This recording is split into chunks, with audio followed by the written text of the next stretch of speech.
In a quiet, cozy town lived two very different friends.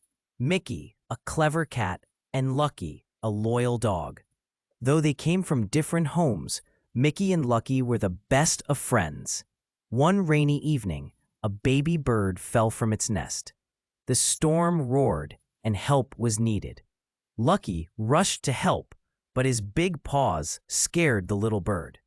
Micky gently stepped in. Together, they sheltered the bird. Lucky barked for help, while Micky kept it warm. The next day, the baby bird chirped joyfully, reunited with its mother. Sometimes, Micky purred. Brains and bravery need each other. Everyone now saw them not just as a cat and a dog, but as a team.